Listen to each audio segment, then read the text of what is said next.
ជាស្រ័យនៅបទបញ្ជានៃការប្រកួតបាទជូនទៅដល់កីឡាករទាំងពីររួចរាល់ហើយយើងត្រៀមបាទបាទអរគុណច្រើនបងប្អូនទស្សនិកជនជាទីមត្រីគូដែលបងប្អូនយើងទឹករងចាំអាយ៉ាងព្រឹកថ្មីបាត់ហើយបញ្ញាប់ពេកចង់ជួបគីងកុងតាំងពីណាពីណីមកបាទបញ្ញាប់ពេក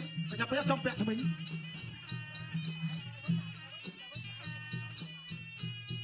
បាទអរគុណច្រើនបាទការប្រកួតបាទត្រៀមថានឹងចាប់ដើមខណៈពេលនេះគឺវត្តមានគណៈធិបតីបាទក្នុងនោះអាដាមវ័យសម្រាប់អភិបាលនៃគណៈបាទខេត្តតាកែវ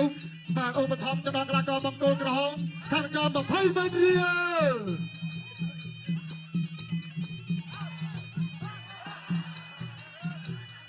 បង្គោលថោបាទស្វាគមន៍ភ្លាមបាទប៉ះចំប្រដាប់ការពារឥឡូវនេះបាទសូមសម្រួលបច្ចេកទេសបន្តិចសិនបាទសម្រាប់បាទទៅខាងបង្គោលសពីកីឡាករគុណខ្មែររបស់យើងហើយបង្គោលខៀវកំពុងតែចាក់ទឹកកម្រិតបាទយើងទស្សនារូបភាពបង្ហាញជូនត្រង់នេះអាយយបាទទាត់ឆ្វេងរបស់គីងកុងបាទប៉ះចំកន្លែងឈឺរបស់កូននាគសបាទឆ្លងដែនបាទទាត់ឆ្វេងយ៉ាងម៉េចមិញបាទតែយ៉ាងណា80លេបាទគាត់ប្រាប់ថាអត់អីទេលោកគ្រូបាទចាក់ទឹកកម្រិតកាត់បន្ថយការឈឺចាំបន្តិចមកហើយពុកម៉ែបងប្អូននេះក៏ថាសាទរមែនទែនជាមួយនឹងការប្រកួតមួយនេះបាទយើងទស្សនាការប្រកួតជាបន្តទៀតបាទអរគុណច្រើនបន្តទស្សនាទាត់ឆ្វេងរបស់យើងជួបសមុទ្របាទពីរិទ្ធិគីងកុងបាទសែនលេខកពុកកបលល្អស្មើគីងកុងតែម្ដងបាទសម្លឹងដើរចូលញាក់អត់តន់ចេញក្បាច់អត់តន់ចេញស្និតឡើយគៀងពីសែនលេខគាត់ស្ដាំអត់ដល់ក៏ដៃទៅទាត់ឆ្វេងសែនលេខមិនសមអីគេបោះប្លង់បោះគោលដៅគេឲ្យទឹករៀមស្វងផងថ្ងៃនេះឡើងប្រកួតខ្លួនឯងទាត់ឆ្វេងទៅវិញពីរិទ្ធិគីងកុងបាទថ្នាលគុណភាពបាទគឺកើតចេញពីគ្រុតគុណខ្មែរបាទតែងតែផ្ដល់ឱកាសដល់ថ្នាលគ្រប់បាទបណ្ដាខេត្តបាទមកពីបណ្ដាក្លឹបច្រឡោដូចគ្នាម្នាក់ឡើងឆ្វេងម្នាក់ទៀតឡើងស្ដាំបាទទាត់ឆ្វេងប្រហែលពីចម្ងាយពីរិទ្ធិគីងកុងដេញតាមមកវិញច្រឡោបន្តអត់ចូលដល់ហើយពីសែនលេខញាក់ចេញញាក់ចូលការប្រកួតគឺ5ទឹកវិញដេញតាមទៅវិញពីគីងកុងទាត់ឆ្វេងចូលក្តីខំពីរិទ្ធិគីងកុងប្រែទៅមកទីសែនលេខញាក់ច្រឡោមកវិញបាទញាក់ដូចគ្នាហើយក៏ទាត់ស្ដាំពីសែនលេខសូមមកឆ្វេងពីរិទ្ធិគីងកុងរៀបរាប់តាមចង្វាក់ភ្លេងមានក្បាច់មានស្និតមានសិល្បៈរៀងខ្លួនបាទសុទ្ធសឹងតែជាអ្នកដែលបង្កើតសុទ្ធសឹងតែអ្នកដែលដឹងពីស្និតព្រោះថាសែនលេខនេះធ្លាប់ទស្សនាផ្ទាល់ការប្រកួតរបស់គីងកុងទាត់ឆ្វេងប្រហែលដេញតាមចូលបាទក៏ប៉ុន្តែថែមមួយដៃឆ្វេងជាបន្តទៀតពីរិទ្ធិគីងកុងបាទទាត់កាប់គោលជើងក្រោមពីរិទ្ធិគីងកុង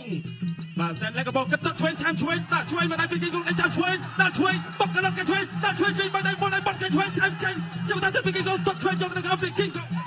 សូមសម្លេងហៅមួយ 2 3 4 5 6 7 8ប្រកួតបន្តយ៉ាចាប់ទឹកទី1ក្រៅក្រិតគុណខ្មែរគូទី3គឺជាគូប្រកួតដណ្ដើមប្រាក់លានរវាងកម្ពុជាថៃទឹកទី2បាទយើងរៀបទស្សនាការប្រកួតជាបន្តទៀតទឹកទី2បាទបងប្អូនកំពុងតែទស្សនាបាទជាង50ទេបាទចូលរួមជួយshareឡើងជាបន្តទៀតបាទបង្គោលក្រហមកីឡាករគុណខ្មែររិទ្ធិគីងកុងបាទទាត់មកជើងឆ្វេងនេះគាត់ចង់ថងប្រាក់បាទវត្តមានគណៈធិបតីឧបត្ថម្ភបន្ថែមដល់គីងកុងកម្មការ20ម៉ឺនរៀល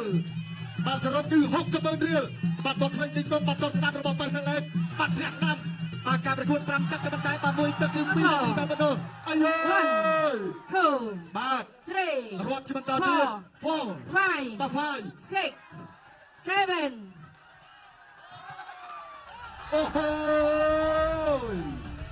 បាទអបអរសាទរទៅដល់បាទកីឡាករគុណខ្មែររិទ្ធិគីងកុងបាទជាមួយនឹងជ័យជំនះដ៏អស្ចារ្យបាទវត្តមានគណៈធិបតីទាំង3រូបបាទអាដាមវ័យសំណាងអ្នកអង្គការសម្បានវឌ្ឍនៈរួមជាមួយនឹងអាដាមខឹមវិធីឧបត្ថម្ភបន្ថែមបង្គោលក្រហមតាវិការ1លានរៀលបាទរិទ្ធិគីងកុងទៅទទួលតាវិការសរុបបាទគឺដល់ទៅ1លាន6សែនរៀលបាទនេះយើងទស្សនារូបភាពយឺតបាទដល់គ្នាសាយជាថ្មីបាទគឺការដាក់សម្ពាធបាទសន្ធប់ដាក់ទាញកែឆ្វេងពុះបាទពីខាងលើតែម្ដងបាទពីរិទ្ធិគីងកុងបាទធ្វើឲ្យសែនលេខបាទអត់អាចទប់បាទការសម្រុកបាទយ៉ាងច្រើនសន្ធប់ច្រើនក្បាច់ពីរិទ្ធិគីងកុងទេបាទចូលបដូរបារ៉ាព្រោះថាចង់បាទទាទាំងការទាំងដើមតែណែថែមកែឆ្វេងជាបន្តទៀតបាទវាចេញក្បាច់ច្រើនមែនទែនបាទក្មេងក៏ពិតមែនថ្នាលក៏ពិតមែនតែក្រោយតែមានការផ្ដល់ឱកាសបាទម្ដងជាពីរដងបាទជាញឹកញយតាមរយៈការប្រកួតនៅសម្រាប់ដាក់គ្រប់គុណខ្មែរគឺកីឡាករគុណខ្មែរយើងគឺចេះគ្រប់ក្បាច់គ្រប់ស្នេហ៍តែម្ដងបាទអរគុណច្រើនបាទយ៉ាងណាជាឃើញថាកីឡាករបង្គោលខៀវ80លេខបាទសូមសម្លេងមួយទៀតបងប្អូនអរគុណស្ដាប់ការប្រកាសលទ្ធផលជាផ្លូវការបាទចាសសូមអរគុណជ័យជំនះបានទៅកីឡាករបង្គោលក្រហមរិទ្ធិគីងកុងដែលបានផ្ដួលឲ្យដៃគូបង្គោលខៀវ